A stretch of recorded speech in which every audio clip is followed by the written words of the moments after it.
Video untuk mata kuliah analisa dan perancangan sistem informasi berbasis objek.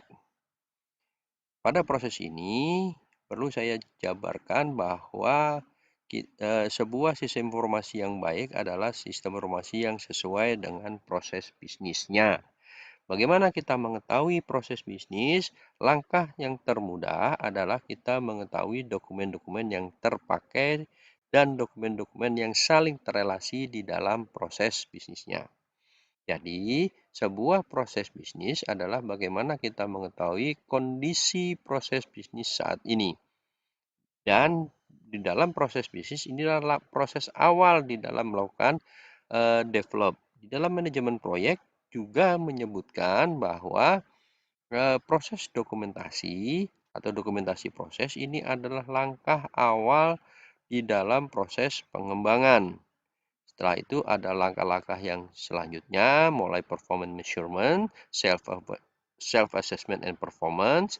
Kita mengevaluasi proses yang terjadi, baru kita melakukan perencanaan pengembangan dan pengembangannya. Kapan proses dokumentasi proses ini dilakukan? Ada dua saat yang bisa kita pakai. Yang pertama adalah step by step atau satu persatu terkait dengan proses tertentu atau keseluruhan di awal improvement. Artinya kita mengetahui dokumentasi itu secara menyeluruh. Jadi kalau kita perhatikan di sini, di dalam dokumentasi satu persatu ini berhubungan bahwa ini diterangkan bahwa proses dokumentasi dilakukan per aktivitas setiap fungsi yang terjadi. Ya, dia akan mendapat sebuah spesifikasi yang lebih detail memang, tetapi proses ini akan mengalami keterbatasan di dalam sebuah pengembangannya. Apa itu keterbatasannya? Yang pertama, karena pendekatan ini dilakukan karena perusahaan itu adalah kekurangan sumber daya. Jadi perusahaan itu dia melakukan proses apa adanya, sumber daya tidak ada yang memikirkan, tidak ada yang menganalisa prosesnya. Itulah yang dilakukan. Biasanya terjadi pada perusahaan kecil atau menengah. Atau perusahaan itu proses bisnisnya berubah dengan cepat. Biasanya perusahaan ini adalah manufacturer yang produknya adalah on demand, artinya sesuai dengan permintaan customer. Maka proses bisnisnya akan cepat berubah. Bagaimana kita mengembangkannya? Ya, kita harus lakukan satu persatu. Tetapi cara yang kedua, yaitu dokumentasi di awal improvement, maka ini kita harus lakukan secara besar di dalam seluruh proses bisnis. Perusahaan yang menggunakan proses di awal improvement journey ini biasanya adalah perusahaan-perusahaan yang sudah settle. Dia memiliki prosedur, dia memiliki arahan di dalam proses kegiatannya. Maka kita bisa lakukan dilakukan dengan proses dokumentasi di awal improvement. Termasuk perusahaan yang perusahaan-perusahaan negara, ya seperti BUMN atau perusahaan negaranya juga itu kita bisa lakukan. Tapi kalau perusahaan swasta dari kecil atau middle tadi sudah saya bahas, lebih baik kita lakukan satu persatu. Ya, mana yang baik? Memang yang lebih baik yang kedua. Tetapi terkadang kita bisa melakukan sesuai dengan best practice, artinya adalah sesuai dengan ideal yang pas saat ini terjadi. Bagaimana kita mengidentifikasikan sebuah proses bisnis? Yang pertama, membuat daftar seluruh proses bisnis di perusahaan. Ya, kita lakukan proses bisnis, daftar proses bisnis di dalam perusahaan itu. Jadi bagaimana kita mengidentifikasikan sebuah proses bisnis, yaitu kita kumpulkan semua prosedur yang terjadi. Lebih mudahnya lagi, kita bisa berdasarkan sebuah sertifikasi, mungkin dengan menggunakan ISO, bisa ISO 9000, 14000, 20000, 2071, tergantung kepada bisnis perusahaan. Kemudian kita melakukan pemetaan urutan elemen berdasarkan strategi organisasi, atau kita juga bisa melakukan pemetaan itu berdasarkan stakeholder. Stakeholder adalah pemangku kepentingan terhadap bisnis. Kemudian bisa juga kita melakukan ekspektasi terhadap produk yang ada. Atau kita juga melakukan proses bisnis membuat dukungan yang mungkin dukungan-dukungan yang terjadi di dalam sebuah proses bisnis. Inilah yang dilakukan di dalam kita melakukan identifikasi proses bisnis. Apa hubungannya dengan dokumentasi proses? Ini adalah tahapan seperti tadi di awal sudah saya jelaskan bahwa kita melakukan membaca sebuah proses bisnis atau mengidentifikasikan proses bisnis. Cara paling mudah adalah kita dengan mengumpulkan, kita mengidentifikasi semua dokumen yang terjadi di dalam proses bisnis. Pada intinya, kalau kita membaca sebuah dokumen, ada 3 pertanyaan yang bisa kita gali di dalam dokumen yang terjadi. Yang pertama adalah siapakah konsumen dan output dari proses. Konsumen itu belum tentu orang luar, tapi orang dalam juga dia dikatakan sebagai konsumen. Contohnya, pada saat bagian logistik dia membuat laporan terhadap stok ketersediaan barang jadi, maka konsumennya adalah bagian sales. Ya. Yang kedua, pertanyaan kedua adalah apakah supplier dari input proses? Supplier siapa yang menyediakan datanya?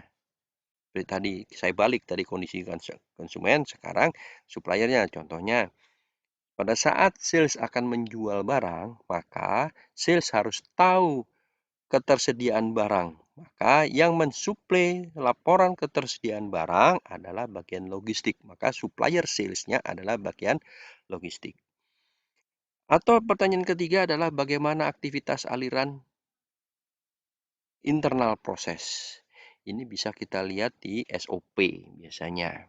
Ya, SOP yang diberlakukan di perusahaan itu.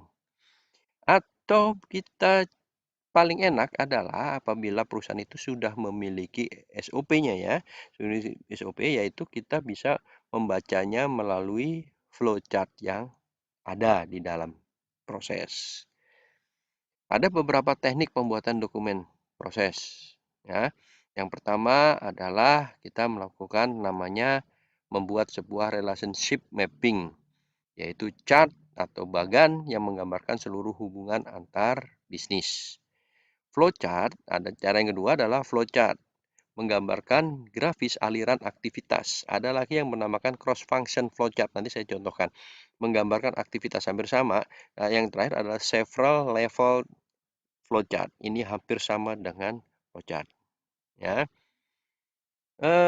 Proses-proses ini pasti akan melibatkan beberapa partisipan, beberapa bagian di dalam proses. Saya kasih contoh untuk relationship mapping. Relationship mapping bisa berbentuk seperti ini. Jadi ada bagian sales, ada bagian planning, manufacture, purchase, supplier. Ini masing-masing ada tanda panahnya. Contohnya seorang sales itu mendapatkan data dari manufacturer, tapi supplier tidak akan pernah berhubungan dengan sales. Kenapa? Karena panahnya tidak ada. Ya, demikian juga dengan planning. Planning akan mensuplai yaitu di bagian manufacture dan purchasing. Tetapi planning tidak akan pernah memberikan datanya kepada supplier, atau planning juga tidak akan pernah memberikan datanya ke sales. Kenapa? Karena panahnya yang planning ke supplier tidak ada, planning ke sales itu panahnya ada terbalik, bukan planning ke sales, tapi adanya adalah sales ke planning. Bisa berbentuk ini. Atau bahkan juga relationship apabila kita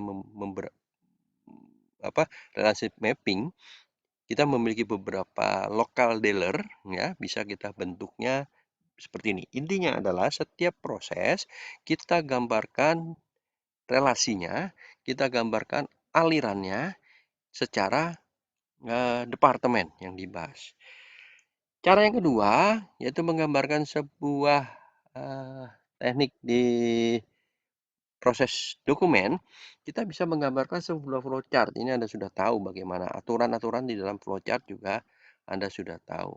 Mulai dari customer demand dan lain sebagainya. Jadi Anda bisa gambarkan. Ini satu alur, tetapi ada yang namanya di dalam flowchart yaitu cross function flowchart.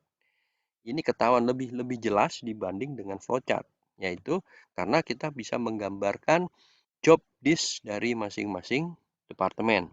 Customer dia membuat ordering diterima oleh production planning. Production planning maka dia akan melakukan procurement oleh procurement department. Procurement department dia akan memberikan kepada manufacture department. Selesai kita delivery department, baru kita kembalikan lagi ke customer. Ini lebih jelas, lebih alur datanya lebih mudah dibaca dibanding flowchart-nya saja.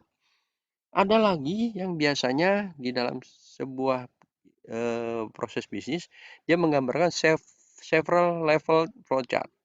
Ini hampir sama dengan flowchart ya, flowchart. Tapi yang dia biasanya terpecah, jadi ada level 0, level 1, level 2. Jadi contohnya sini. Level 0-nya ada customer demand, ordering, production plan, procurement, manufacture, deliver, kemudian certified customer. Ternyata di procurement itu ada proses tersendiri di dalamnya. Demikian juga dengan proses-proses yang lain. Jadi semacam kayak dipecah. Gini. Kalau flowchart mungkin kalau digabungkan jadi satu jadi banyak. Tetapi ini kita bisa pecah. Demikian penjelasan saya mengenai bagaimana kita membaca sebuah proses bisnis. Apabila ada pertanyaan, silakan diskusikan di WhatsApp group dan pelajari kembali proses ini. Jangan lupa lakukan googling, lebih baik googling ya. Kemudian tugas juga dikerjakan. Akhirnya saya ucapkan terima kasih atas perhatiannya. Tetap semangat dan jaga kesehatan.